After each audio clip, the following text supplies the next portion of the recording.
To the BBC News, I'm Gemma Watson. And I'm Connor Webber, presenting the news from the Lacey Academy today. The news story to meet headlines is the attempted murder of a farmer spy and his daughter in Salisbury, which took place earlier this month. We'll now go to Ryder for further information on this story and the effects it will have on the World Cup.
Cup this year is going to be in Russia. Do you think it is safe for the English team to go over and play this year? No, especially what's been happening in Salisbury. I don't think the England team should go over to Russia to play in the World Cup. If they do go over, do you think they should underperform as a process to Russia? No, because I think the English fans definitely won't want them to underperform because this year England think they might have a chance. How do you think Russian fans will react to all of this? I don't know. More people will be upset that England will be going over, but I think they should be able to handle it. Do you think there is anything Ireland should do? If something starts, something may happen, especially with America, since they have said that they will back up England, but if something starts, that'll happen.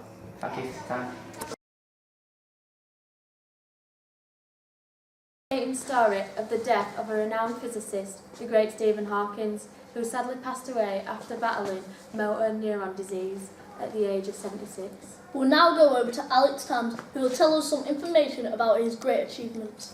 Hawking, a renowned English theoretical physicist, has died on March 14th at his home in Cambridge in the early hours of Wednesday, peacefully in his sleep. Defied doctors' predictions at the age of 21 that he would die a year later, lived to the age of 76, revealing the universe's darkest secrets. Throughout his life, he has contributed to human knowledge and published several books, such as A Brief History of Time, which sold over 10 million copies. He has also appeared on media such as The Simpsons on multiple occasions and The Big Bang Theory. In 2014, a biopic was released dedicated to the beloved scientist, The Theory of Everything, which won 2 Golden Globe Awards. That's it.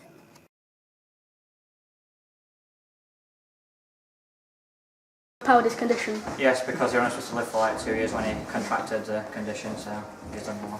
During that time, do you think he lived a full life, in your honest opinion? You could say so, but it wasn't exactly a life worth living, really. Do you think he was a great theorist? Yeah, because he created the theory of everything. Do you think he opened new doors to everyday knowledge? Yeah, because we're still finding new stuff because of his theories. And how big of an inspiration do you think he has been in society and to young scientists? He's been a very big inspiration, not just because he's made big theories, but because of his condition as well. He's done well. Brenda has a story on the suffragettes and how far we have come and how long we still have to go, including the gender pay gap. In the 19th century, women didn't have their say in politics. They couldn't stand as candidates for Parliament and they couldn't vote. organised campaigns of women grouped together to raise and fight for women's rights and equality. They led protests and started petitions. The rough treatment of many suffragettes, arrested and jailed, and force-feeding. The outbreak of World War I meant that a lot of suffragettes had to work filling in for the men. Women did gain credibility for their war effort, and their experiences during the war raised their image and sense of individuality. In 1918, Parliament granted Act that women over 30 could get the vote with strict rules. Some women could finally vote. We have come a long way from the suffragette period, as both men and women can now vote within the age of 18. However, we still have that inequality with men and women within the gender pay gap. Feel about the gender pay gap? I think it's not fair because men get treated better and get paid more, and women should be the same. Do you think equality will be reached at some point? No, because it's always been the same throughout decades. Do you think this affects women's careers? Yeah, because some are leaving because they're not getting paid enough. And several news presenters on BBC left because of the gender pay gap. Do you think they made a good decision? Yeah, because they're signing up for their rights and they're leaving. Thank you for listening to the BBC News. Have a good day.